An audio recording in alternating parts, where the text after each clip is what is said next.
That recording. All right, we're recording. Let me go ahead and get the slideshow started. First off, my apologies for the confusion on the grade reports on exam 2. I used the same template from before, and the way it worked is I grade the problems based on the weights that are assigned in Blackboard. So they're graded based off of what they really are. But when I did the pretty formatting into the pretty little report that everybody got, I had the holdover, and so that's why it said 25 and 25. So I had a couple students that go, well, my grade didn't really make sense because I got more points than I should have on one problem, and the other, it seemed like I got a crazy deduction when you didn't say, and then that, if you take the and you switch them to 30, 20, it's like, okay, now it makes sense. So my apologies on that. But I think in the end, like everybody did great on the exam, so it really wasn't too big of a hassle. So again, my apologies for that. I checked the homeworks. I think it was last night, and 5.1 was graded. I think 5.2 is still being graded, but the solution's up, I believe, for 5.2. I'm actually going to check that right now because I want to make sure that I'm regularly posting those solutions. No, that one's going to be made available actually right now. Let's check and see if that grade has been posted, because no reason not to do that now. Okay, no, we're still working on 5.2, but the solution's up. 5.3 is due today. 5.4 is assigned today, and that'll be the last column assignment. Because we're going to move on to beams, and in beams, we're probably gonna, what I decided to do is in beams, we're gonna talk about local buckling, and it'll sort of apply, like the concept will, it sort of makes sense to kind of talk about them together, because there's actually one table in the spec in chapter B that handles local buckling limits for columns and beams. It's all right there. So we'll just sort of look at it all at once and then sort of move on. Okay, but today we're going to do column design. We're going to look at the strong axis. The one thing I'll say is today is the day to pay attention, because we're going to be like making a lot of decisions and looking at a lot of values to sort of make the problems go faster. But you kind of have to really pay attention and think about what decisions we're making and why we're making them, because we're ultimately gonna try and make the problems easier, not harder. So so there is that. The other thing is we are definitely going to be doing some linear interpolation today, so make sure that you're ready for that. So let's go ahead and get started. Let's fire right into this. Let's recall a couple things, because we're actually not going to use the K chart today, because I'm giving you the K values for the problem, but just make sure that everybody's aware of the K chart and where that is in the manual. That's in 16.1-570. Remember, you're always using the recommended values, not the theoretical values for K. Now, we've got two analysis methods that we've discussed. We have analysis method 1, which is just using the equations, the raw equations directly from E3. So you're computing the largest KL over R. You're then computing the FE, the F critical, and then the capacity is 0.9 F critical AG. The other analysis method is to use table 4.1a. And so what you're doing in table 4.1a is, instead of looking at the KL over R's, you're just looking at the KLs, because the column on the left reports the capacity as a function of KL, specifically KL in the Y direction. So what you do is you compute the largest KLX and the largest KLY, and then you consult the table. If KLY is bigger, or if the two are equal to one another, then you know that the weak axis governs. So just look at the capacity based off KLY and move on. If KLX is bigger, then you have to compute this KL effective and look at the capacity based on either KLY or KL effective, whichever is larger. You don't know in analysis land if you haven't converted if you haven't computed the slenderness. That's why you compute KLY and KL effective, because then you can compare apples to apples and see if the weak axis governs or the strong axis governs. And then again, don't forget, you are more than likely going to be doing linear interpolation, so don't forget that. We're going to be doing a fair amount of it today, or at least some of it we may be doing on paper, some of it we may be doing in our head, and that'll make sense here in a bit. So those are the two analysis methods. And the big thing to keep in mind is that regardless of which analysis method you use, you'll get the same answer. So it's nice to have the two approaches because they serve as a check that you did the math correctly. And when we analyze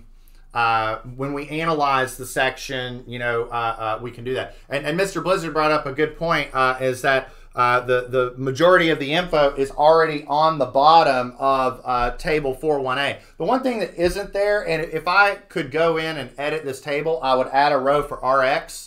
There's RY and there's the RX over RY, but just add RX. It would just, I think it would make life easier. But yeah, the gross area is there. The moments of inertia are there. I mean, you could compute RX, but that's sort of missing the point. I would just, put the ratio or put the value there. But that's me. Okay. Let's talk about design. We've already done a design problem, but that design problem was pretty easy because we knew that the weak axis governed. Today, the weak axis is not going to govern. The strong axis is going to govern. And that ratchets up the procedure a bit because you have to take each of those sections and vet them out and assess them.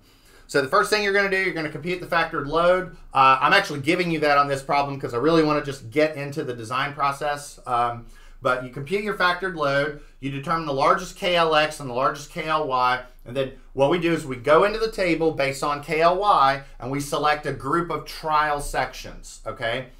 Remember, we select at least one W14, one W12, one W10, and one W8 if possible. Remember, the table lists, does anybody remember why the table lists those four? Why is it just those four and not any others? I want to make sure folks were paying attention to me last time.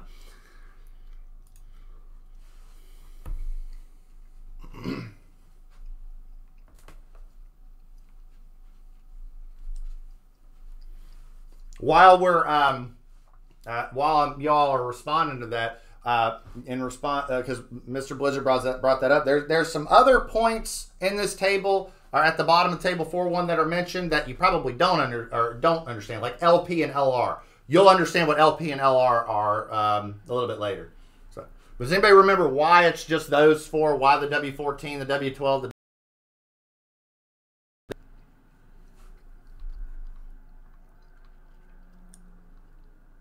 There's something about their shape. Oh, you're breaking my heart.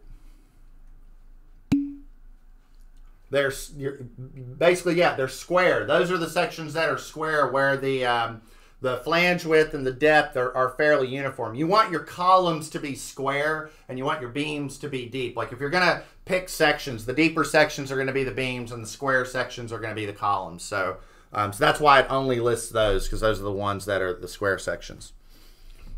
Now, this is sort of what we glossed over last time, and this is going to be very important this time. If KLX is less than or equal to KLY, you have a group of trial sections, just pick the lightest one, and you know it works. Because if KLX is less than or equal to KLY, it doesn't matter what RX and RY are, you know that the weak axis is going to govern. And since the table is written based off the weak axis capacity, just pick one and that's it. But if KLX is bigger, you don't know. And so each of those trial shapes become just that, truly a trial shape. And you have to take each one and vet them. And so you might have 4 trial shapes. You might only find that 3 of them work, or 2 of them work, or only 1 works, or maybe even none of them work. And then you have to go and iterate and find the next one. Once you find a one that works or a group of one that works, select the lightest one and move on.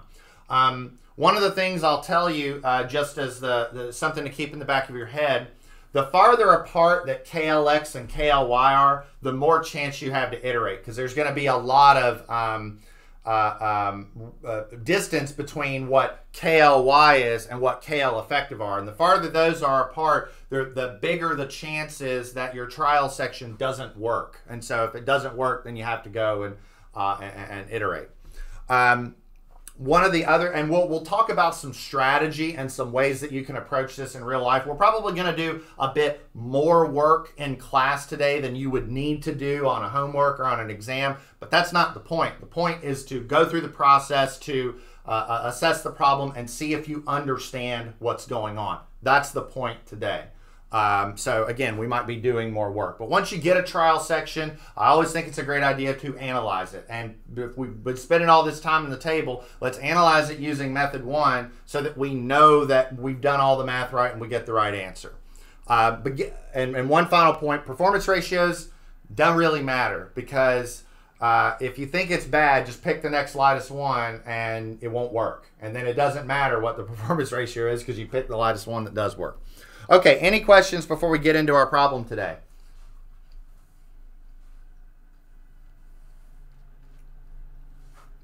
Okay, so here's going to be our column design example. So we're going to select the lightest column to resist this load. It's a load of 650 kips. So I already gave you the factored load. We don't have to do the 1.2 dead to 1.6 live. You've already got that.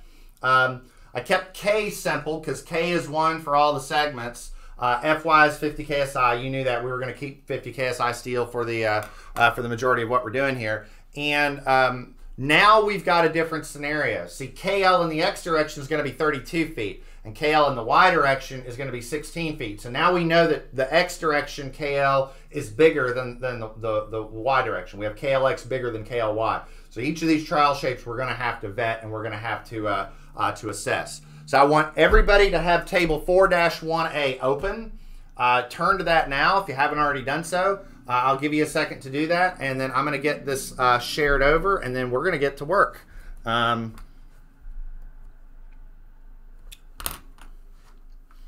right.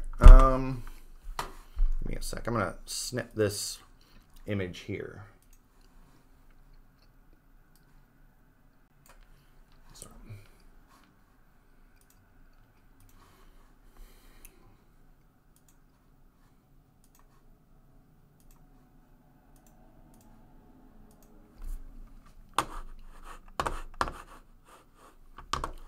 All right.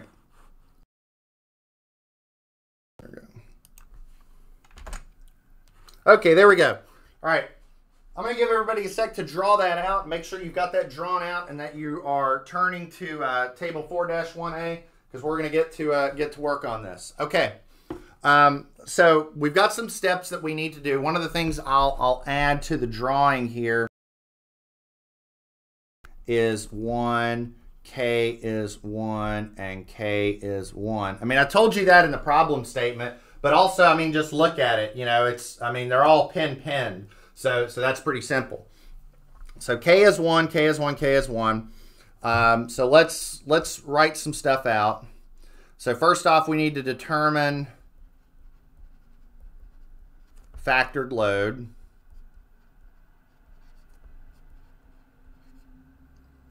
But we were given that. We were given that PU is 650 kips. And then 2, determine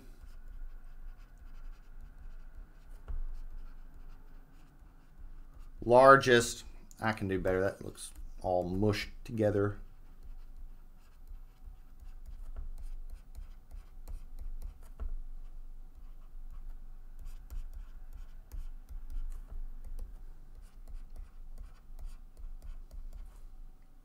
That is 32 feet.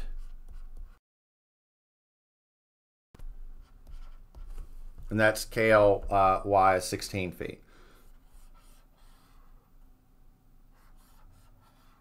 Okay, I'm going to give everybody a sec to catch up on this. One of the things I'll mention before we really start digging into this, you definitely want to keep those numbers in your head, because those are incredibly important values for the problem, particularly the load. Make sure that you keep in your head for this problem, this column needs to hold up 650 kips. That's what this column is responsible for. And if you keep that number in your head, it makes a lot of the decisions that we're going to do in a bit later. Oh, I missed the comment from Gore. Yeah, it is. Yeah, it's easy. I'd say other than angles, angles and HSS, because the way the HSS pipes, the way they're delineated. Yeah. All right. Is there anybody that needs a sec to catch up on the writing, or is everybody good? If anybody needs a sec, let me know, or I'm going to assume everybody's good.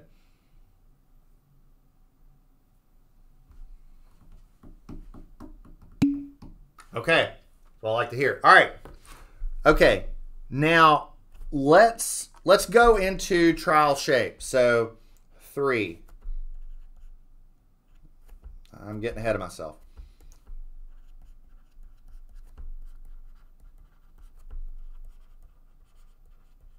Okay. Now, whenever you select a trial shape, again, you base it off the KLY. So we are selecting based off PU is 650 and 16 feet.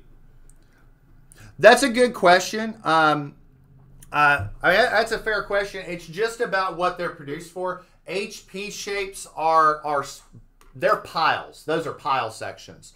The other thing that's worth mentioning about HP shapes, and you can see this particularly if you look in Table 2-4, they have different material parameters. So for instance, W shapes are typically produced from A992 steel, so they have an FY of 50 KSI. But HP shapes, they can tend to be produced from different qualities. Well, I mean, yeah, I guess so. I mean, I guess you could, but they're typically just used for piles. That's just what they're used for.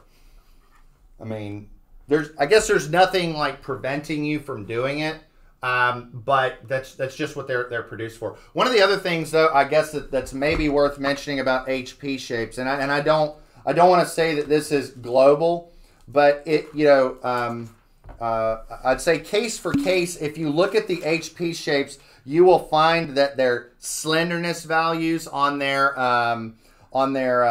flanges tend to be a bit higher, and that doesn't really mean a whole lot right now. But like, for example, let's see if I can find a comparable shape. So like, let's see. So like an HP 14x73, its flange slenderness is like 14. And if you compare that to a comparable shape that's a W shape, that's flange slenderness is going to be like 6 or 7.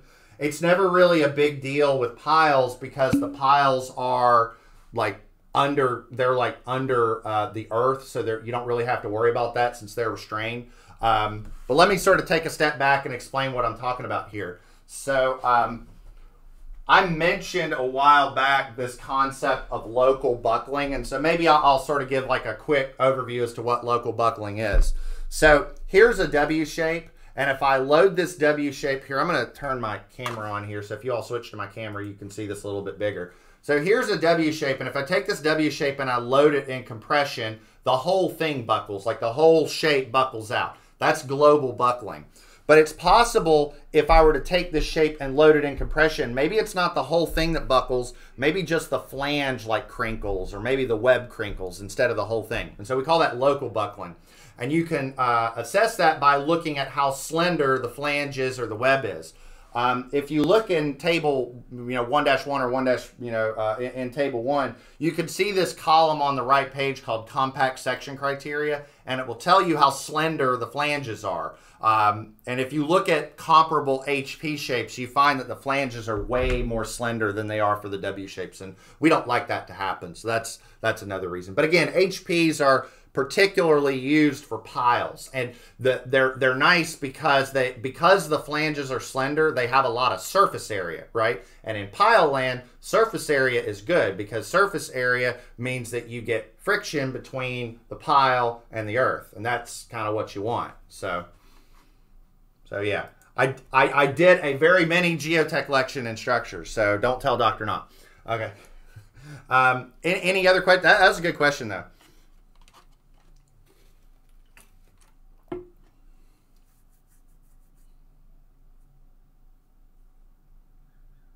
Any other questions? Now, Mr. You're right. I mean, whenever you're using HSS, you got to use the right details.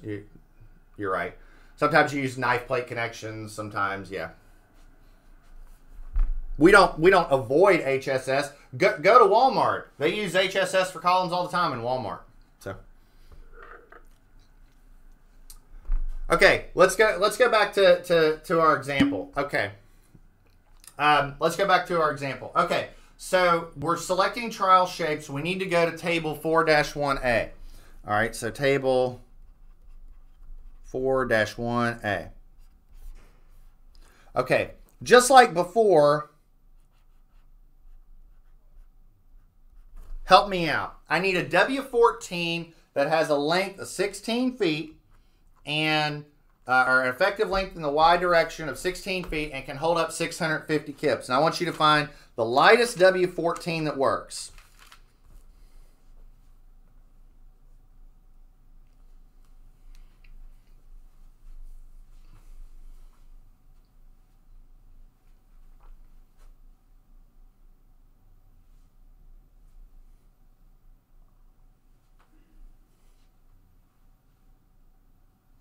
Is everybody with me on this?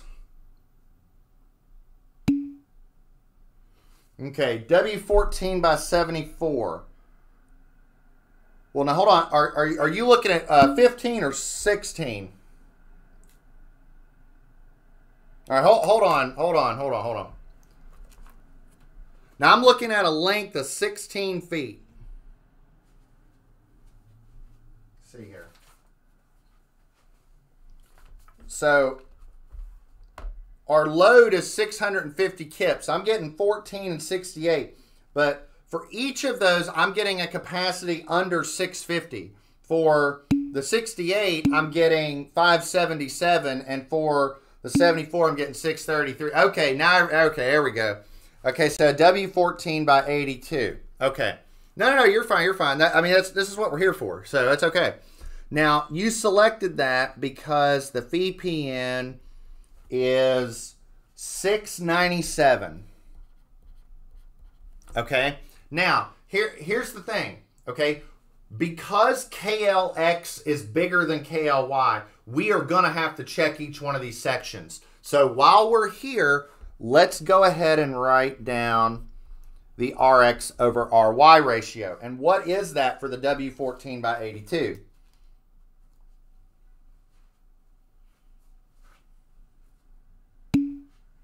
It's 2.44. All right. Okay, that's good. Okay. We don't know whether or not this section works. It might not. We don't know. It's just a trial shape. Let's go on to the next one. Now let's do a W12.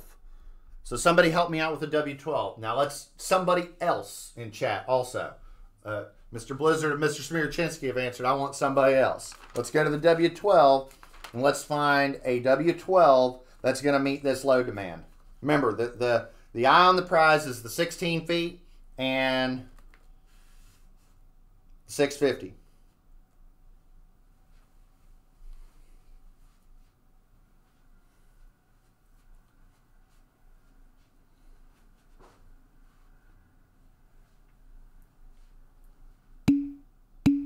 $72. There we go. Now you selected that because the VPN is 709. Now while we're at it, the RX over RY ratio is what?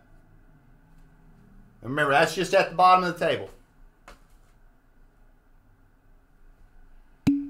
1.75. Okay. Mr. Enod and Mr. Riggs are off the hook. Let's W10. Let's get somebody else.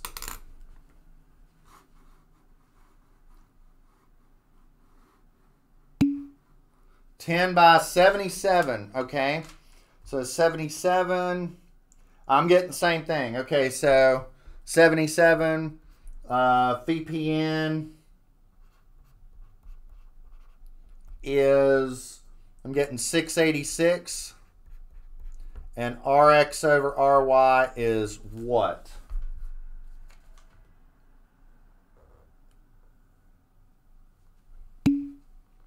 $1.73. And then a W8.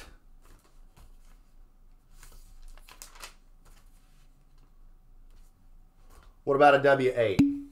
There are none, and that can happen. That's okay, okay? It's very possible that you go through this and there's no W8 shape that works. So,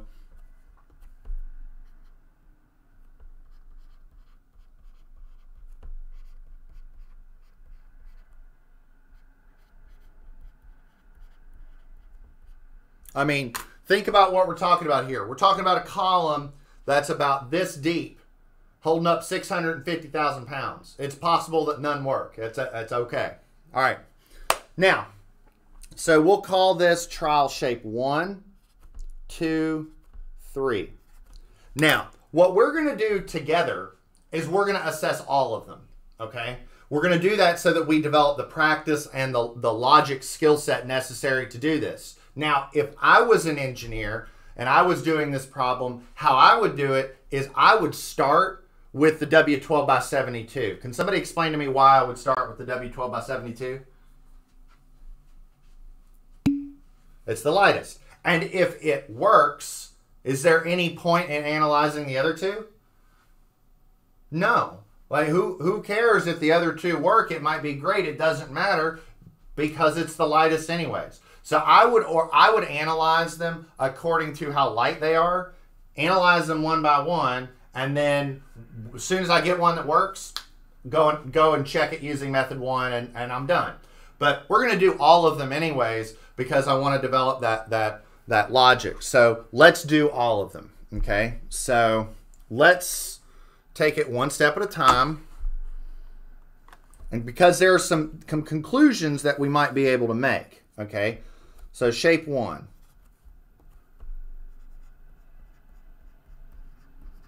W14 by 82, okay? So we know that KLY is 16 feet. We know that KL effective is KLX divided by RX, RY. So that's going to be 32 feet divided by, what is that, 2.44. What is 32 divided by 2.44?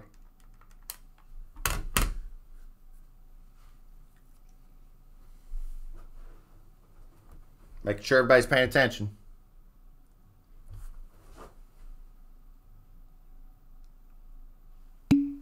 $13.11. Now, okay. This is where you put your thinking cap on, okay?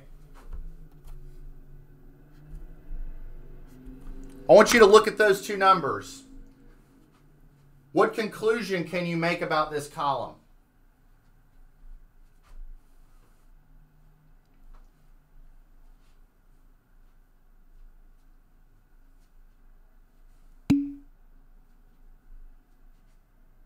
It's heavy. What do you mean? No, other way around. So the weak axis governs. KLY is bigger than KL effective.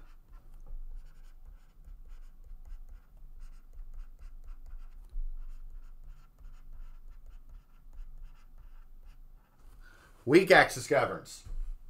So that's fine. So what does that mean?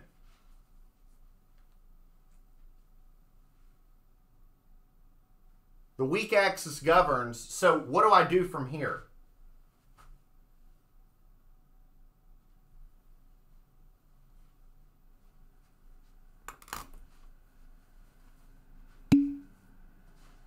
Use KLY. Okay. What is the capacity if I use KLY?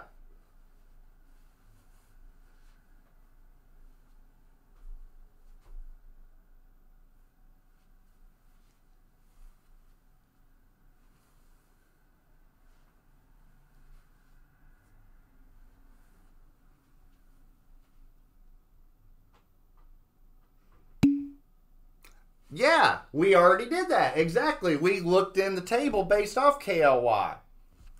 So what does that mean about Mr. Enoch? Go ahead. Can you explain again why we're doing this evaluation for the heaviest of these shapes? Because okay, that all right. That here. This is what I was saying earlier. In reality, what I would do is start with the lightest. But the point I make, we're going to do them all because I want to go through the practice. Okay. But you are right that if I was doing this as a homework problem, I'd probably start with the W12 by 72. But I want to do them all, so it didn't matter. Okay, that's why I said it's heavy. Oh no, I'm sorry. I didn't know what you meant. I'm sorry. So, Mr. Smirchinsky is absolutely correct. The weak axis governs. The capacity is just what it was before, 697 kips. What does that mean?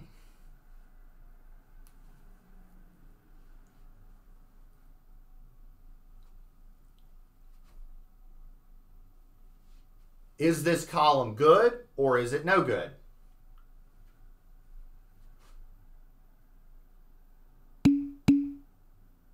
It's up there. You go. That's Mr. Smirchinsky's right on the money. It is, this trial section works. It is a possible solution. So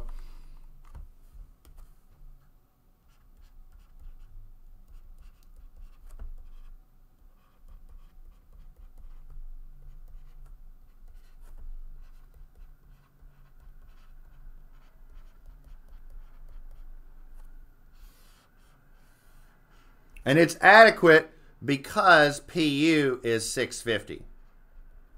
All right. Now, if it's a little fuzzy, it might get a little better as we do more sections. So let's do another one, okay? Mr. Enoch. I think I'm a little bit confused as to why we need to know like this stuff with the KLY and the KL effective values.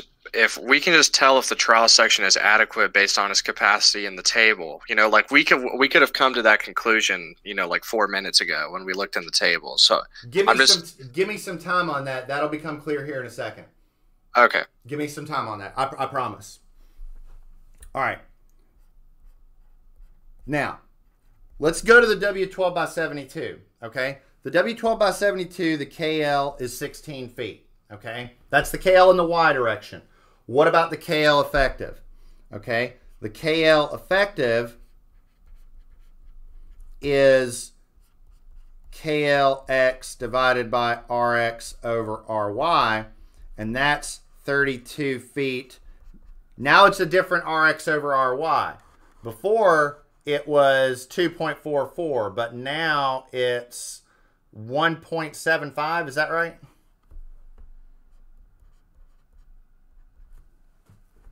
Yeah. Okay, so what is 32 over 1.75?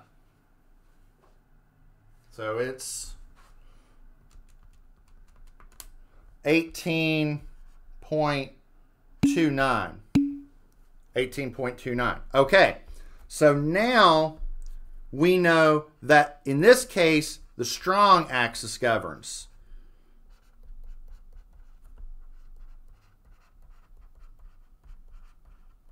Okay. This is different. In this case, the strong axis governs. So before, we looked up a capacity of, what did we got? We got 709 kips. That 709 kips is not accurate because that 709 kips assumes that the weak axis governs. But when we go back and check the W12 by 72, we find the strong axis governs. So what is the real capacity? Well, the real capacity is going to be whatever the table lists, somewhere between 18 and 19. So what we're going to do is we're going to go back to table 4.1 and we're going to say, okay, well, if KL is 18 and KL is 19, what are we getting for VPN? There we go. That's my point. Now we have to do linear interpolation. We didn't have to do linear interpolation before because if we linearly interpolated between 13 and 14, it wouldn't have mattered because the value would have been larger than what it was for the weak axis. This isn't the case here. This is what I meant where it's like you gotta make sure and think through the logic. So let's go back to table 4.1. And now I want to go back to this W12 by 72. So we're on the W12 by 72 in table 4.1. What is the capacity when KL is 18 feet? And what is the capacity when KL is 19 feet? All right, here we go. Okay, so 656. And this is 629. And we have 18.29 feet. I need to know what this value is. What is that value? Well, we got to do some linear interpolation. So linearly interpolate between those two, and somebody tell me what the answer is.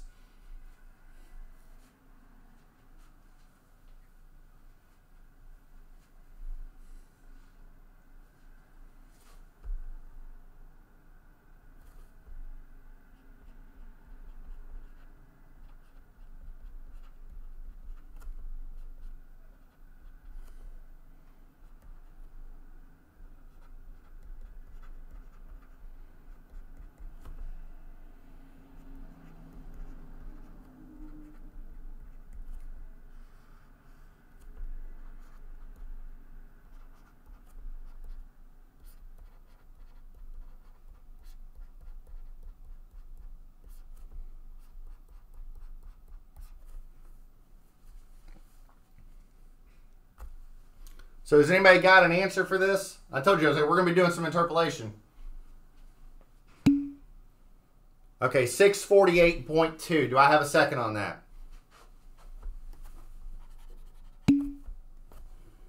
All right.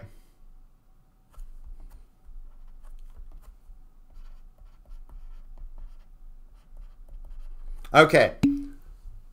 Sorry, 648.2.3.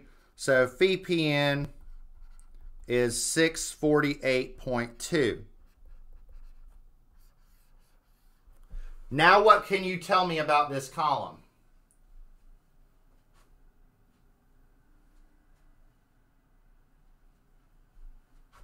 Remind me, what was PU again? What was the PU? There you go. It's not adequate.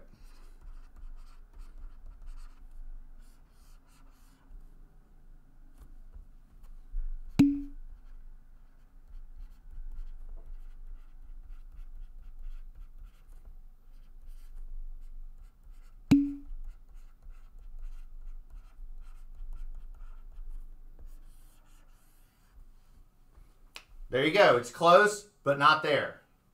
Does that make sense? So what we did is we compared the KLY to the KL effective. We found the strong axis governs. So that capacity that we looked up before is sort of like a false positive. It was good to select a trial section, but in order to and it wasn't enough. So the W12 by 72 is not going to cut it. Okay? So now we'll do it again. We'll do the next section. And this is the whole point of the lecture today is I want you to go through that thought exercise so that when you're doing these problems on your own, you get like, okay, here's what we're doing and why we're doing it. So now let's look at at section 3. Now section 3 was the, hold on, lost my mouse pointer. W10 by 77. So probably worth it to turn to the W10 by 77. So again, KLY is 16 feet and KL effective is KLX over RX over RY, which is 32 feet over 1.73, I think it was. Was it one? I think it was 1.73. Yeah, 1.73. Okay, so 32 over 1.73 is 18.50. All right, so it's really close to 18.5. So it would make the interpolation pretty easy, right? Because now we just, you can break out the big old linear interpolation formula, or you can just average the two values. But first off, do we even need to interpolate? Well, yeah, because the strong axis governs.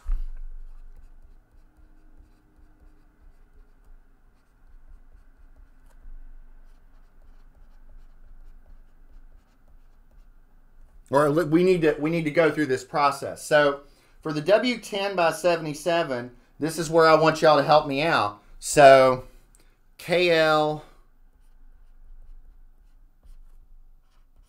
phi CPN. And before you start doing this linear interpolation, I want you to help me out with some logic here. So 18 and 19. Somebody tell me what the values are. Remember, we're looking at a W10 by 77.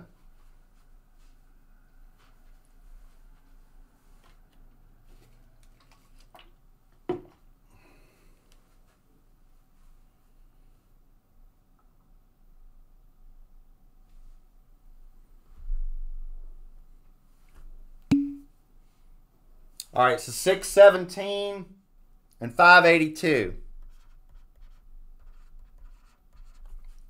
And we need something right here. Now, here's the $64,000 question. Do I need to do that linear interpolation?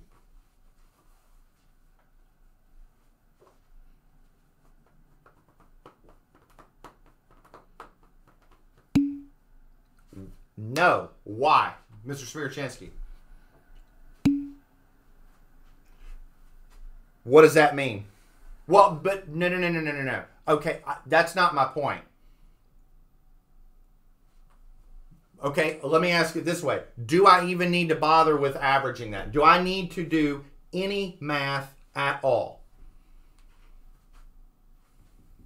Tell you what. No, you don't, because 19's the smaller one, and you know it has to be bigger than 582, and 582 still works. Well, no, it doesn't. No. Remember, the load is 650 kips. This is the load, okay? What I'm saying is the capacity right here is going to be somewhere between 617 and 582. Regardless of what that value is it going to be bigger than 650? No. No, it's fine. It's fine. The PU, the load on this column is 650 kips. I don't care what VPN comes out to be. Whatever it is between 617 and 582, it's not going to be enough. Does that make sense?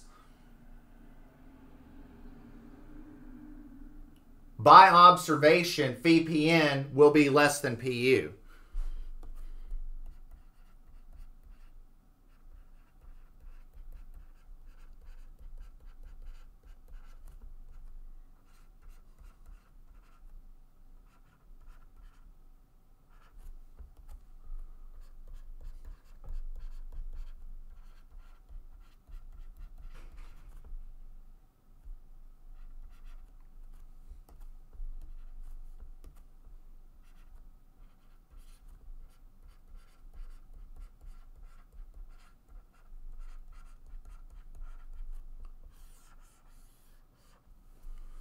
All right, everybody's kind of quiet here. I feel like am I going too fast? Is there something that's hard to follow here?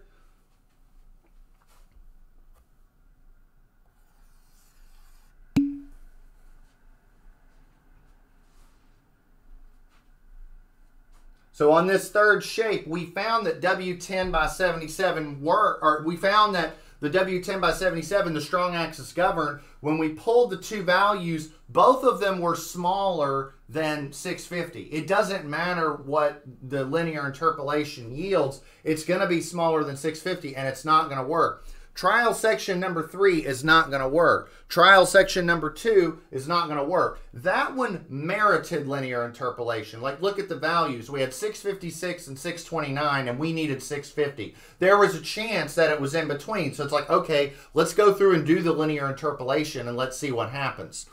For the W14 by 82, there was no point in doing it. Like, if you look up the values for 13 and 14, they're both going to be bigger than 650 because the value for 16 was bigger than 650. So of these three shapes, the only thing that we found was the first section. So go with a W14 by 82. So what do you need to do for the W14 by 82? Step 5. Analyze the W14 by 82 using method 1.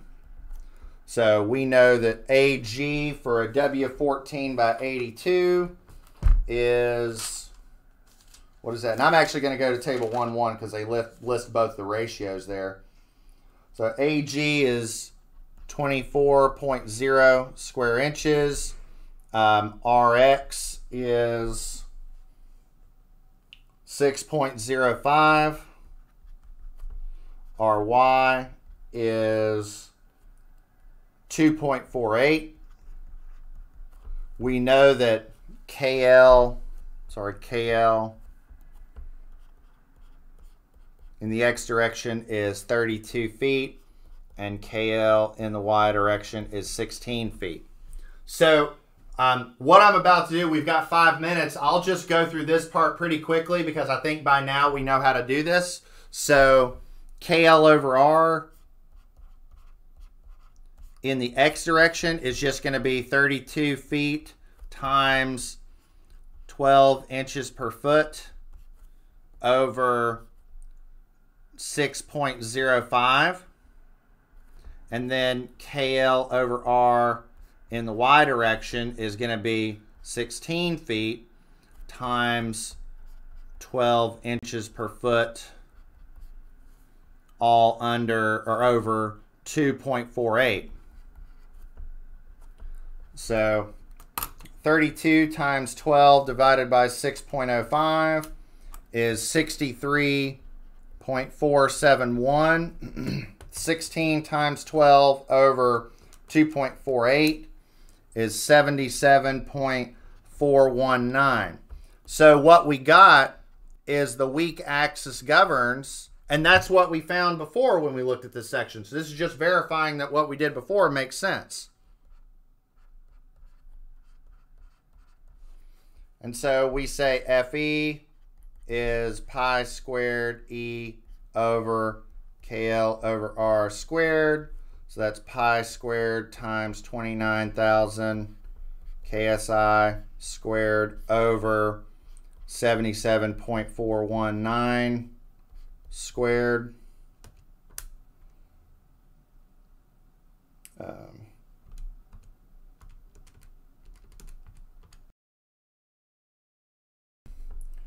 47.75 KSI. If anybody's following along with me, check to make sure that any of these calculations I'm doing, that they're right. We've got KL over R of 77.419 and 4.71 square root of E over FY. I believe for this yield stress is like 113. So we know that FCR is 0.658 raised to the FY over FE. And when you're designing, more often than not, you should be using this expression. If you're not, I would check what you're doing because you probably picked a really heavy column. Which, I mean, it's possible. It's just, you know, something to think about. 0.65.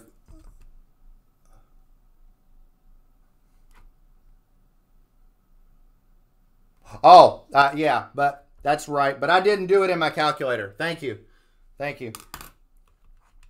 0.658 raised to the 50 divided by... and so I'm getting 32.26 and VPN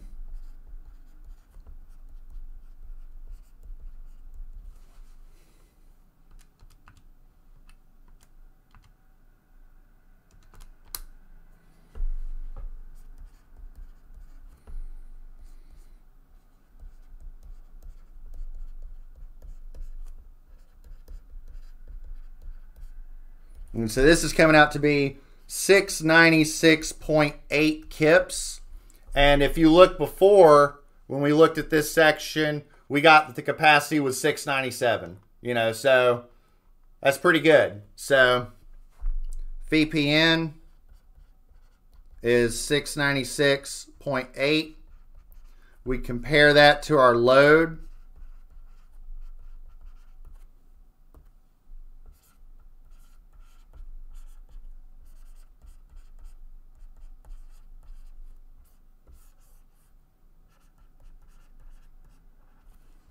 We use a W14 by 82. And that's the answer, you know. What's the whole point? To select a column. That's the answer. Not only did we select that, we selected, so we, you know, took our load, went into the table, we found a group of trial shapes, and then for each of those trial shapes, we assessed whether or not the strong axis would govern, whittled that down to the most optimal pick, and then verified that that pick was going to work using an additional check. And that's it, you know. So I want to take a step back and see if anybody has any questions on that. I know that that's a lot of thinking to do for some of this interpolation, so I want to make sure that that's clear. Any questions?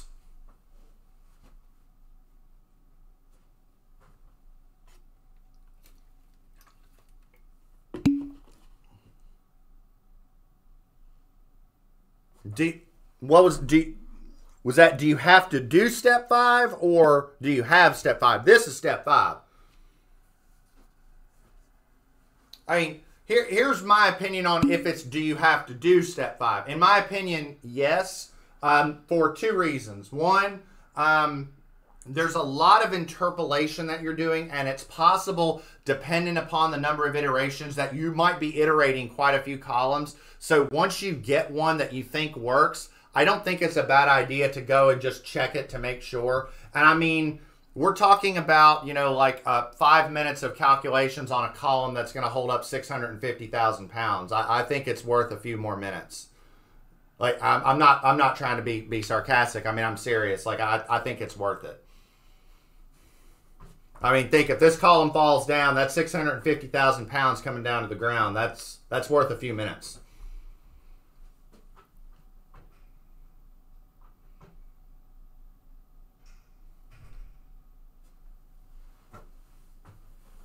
And on your homework, I do have you take the column that you pick and analyze it using step 5.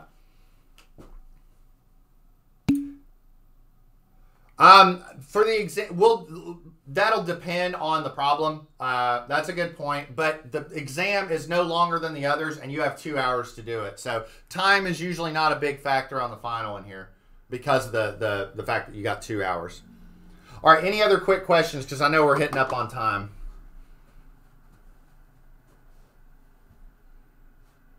All right, I'm going to go ahead and stop the recording, and we're going to go ahead and call it.